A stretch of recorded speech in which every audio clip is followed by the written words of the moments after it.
아침 7시에 찾아가는 하나님의 말씀, 다니엘서 오늘 똑같이 1장입니다. 어제와 똑같은 본문으로 선택을 했고요.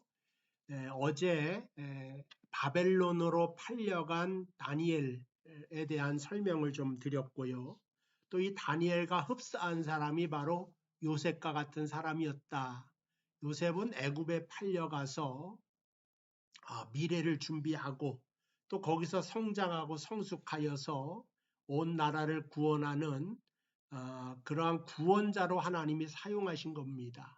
마찬가지로 이 다니엘을 또 하나님께서 바벨론으로 보내셔서 그곳에서 또한 마찬가지로 하나님의 놀라운 섭리의 역사, 마지막 되어질 일들을 다 말씀하시고 주님이 오시는 길을 예비하게 만드시고 또 우리에게 신앙의 가장 귀한 원리들을 설명해 주기 위하여 다니엘을 바벨론까지 보내신 것을 알 수가 있습니다.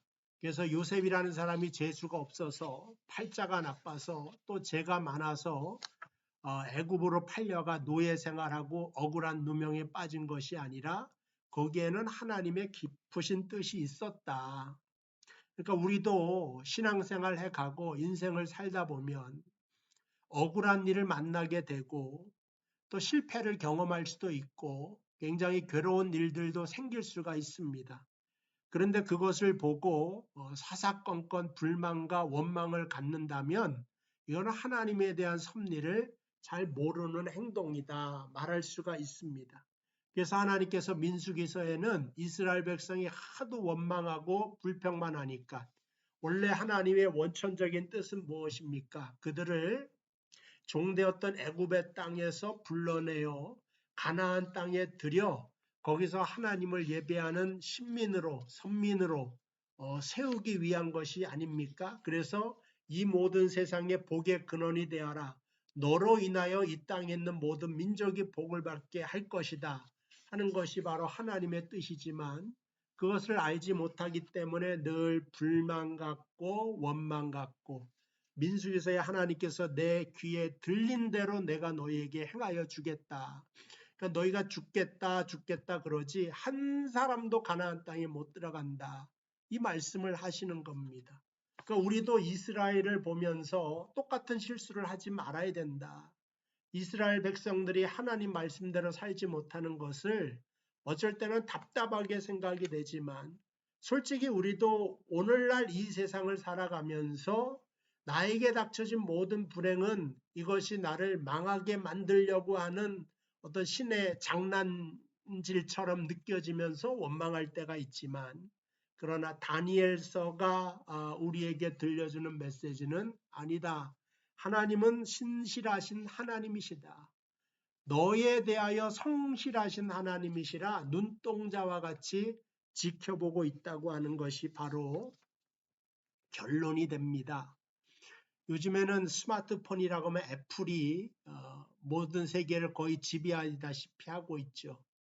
근데 그 노키아라고 유럽의 유명한 핸드폰 회사가 있지 않습니까? 핀란드가 자랑하고 2000년 되기 전에는 불과 2010년까지만 해도 거의 핀란드가 전 세계 휴대폰을 다 휘어잡고 있을 때에 이 사람들도 그 스마트폰에 대한 것을 먼저 개발하려고 했고 먼저 아이디어가 있었지만 그러나 판단을 잘못 내린 거야. 이건 안 된다. 우리가 잘 나가는 거 있는데 뭐하러 새로운 걸 하겠느냐. 그래서 세계적인 기업이 한순간에 무너진 겁니다. 인간의 판단이라고 하는 것은 이와 같이 근시안적이다. 이스라엘 백성이나 우리나 똑같을 수가 있다.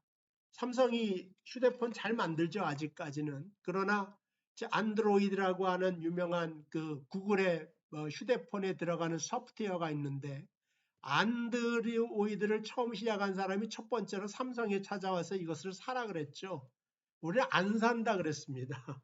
그래서 구글이 가서 이 안드로이드를 사버린 거예요.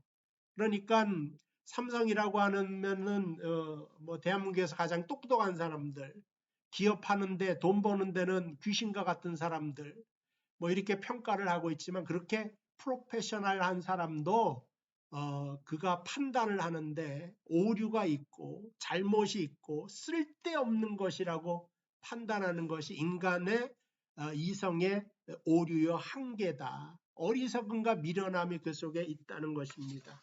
우리도 마찬가지로 하나님의 섭리를 깨닫지 못할 때 축복인지도 모르고 원망하고 불평하고 살 때가 있는데 그러지 말아야 되겠다. 그럼 하나님이 왜 8년 동안이나 이 다니엘을 바벨론에 보내셨을까? 그 첫 번째는요. 그 아수르가 무너지고 애굽도 거의 지지 멸렬할 그때에 독보적으로 일어서는 나라가 있었어요. 그 나라가 바벨론이죠. 근데 그 땅이 이방 땅이란 말이죠.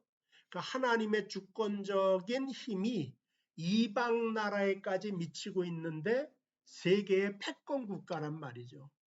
패권 국가라고 하나님 손에 미치지 않는 것이 아니라 이방 땅이라고 하나님 무관심하고 힘이 없어 그것까지 가지 못하는 것이 아니라 다니엘을 통하여 하나님의 주권은 이 세상 땅끝까지 미치고 있구나 하는 것을 첫 번째로 하나님이 설명하고 있다고 하는 것입니다.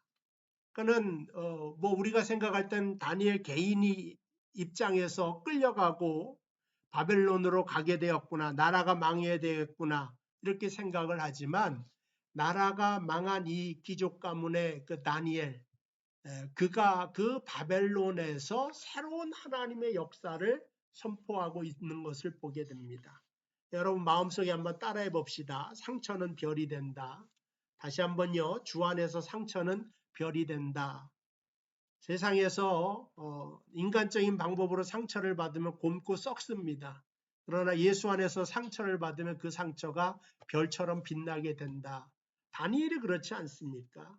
그 세계에서 가장 패권 국가인 바벨론에서 하나님의 영광을 선포하고 하나님의 능력을 선포하고 거기서 또 하나님 세워주셔서 으뜸이 되는 자리에까지 올라가고 그뿐만 아니라 자기가 데리고 왔던 그 3명의 친구들과 같이 그는 성장하고 하나님의 복을 받게 되는 것을 알 수가 있습니다. 그래서 우리가 눈물 속에 한숨 속에 있다. 그것으로 끝나는 것이 아니다.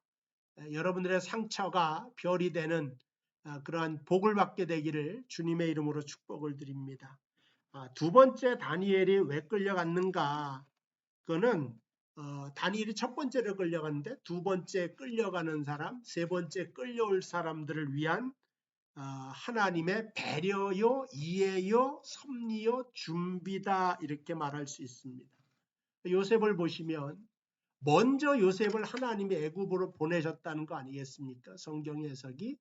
마찬가지로 애굽에 보내서 그 가뭄을 준비하게 하셨잖아요. 그래서 굶어 죽어가는 사람을 다 건짐을 받게 만들었단 말이죠. 마찬가지로 다니엘을 바벨론에 먼저 보내사 그를 왕의 그 총애를 받게 하사 그 다음 두 번째, 세 번째 오는 포로들에게 이 바벨론이 굉장히 그 뭐라 그럴까 선하게 대하는 그러한 일들을 이루어 나가는 준비를 하는 것을 보게 됩니다. 그러니까 하나님은 하나님의 백성에 대하여 성실을 하시다 그런 거죠. 준비하고 계시다 그런 뜻이에요. 우리에 대하여 진심이시다 이런 거예요. 그러니까 겉으로만 너는 내 백성 이런 것이 아니라 우리의 처음부터 끝까지 주관하시고 준비하시고 성실하시고 진심이다. 하나님의 백성에 대하여 벌리시거나 외면하시지 않는다. 그게 바로 두 번째 이유입니다. 세 번째는요. 이게 그 고난의 풀무불에 하나님께서 던져놓지 않습니까? 이스라엘 백성들이 포로로 끌려가고 나라가 망하니까 무엇을 기대하겠습니까? 그들이 예배에 대한 갈증을 느끼는 거죠.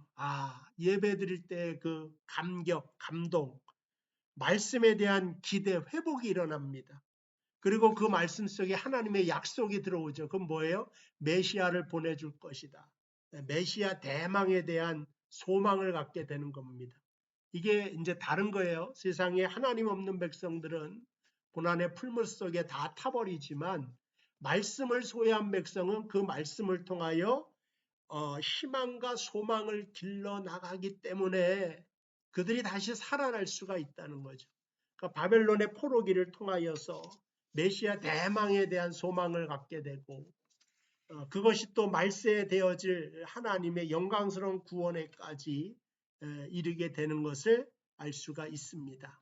자, 오늘 다니엘서 또 계속해서 서론 장면인데요. 어제 말한 것처럼 다니엘이 6장까지의 그 5가지의 큰 사건을 통하여서 또 은혜를 나누고 아마 5가지인데 그 내용은 10가지, 15가지 이렇게 계속 진행이 되는데 아침 시간 잠깐 10분, 15분을 통하여 여러분과 쭉 다니엘서를 통하여 은혜 받기를 원합니다.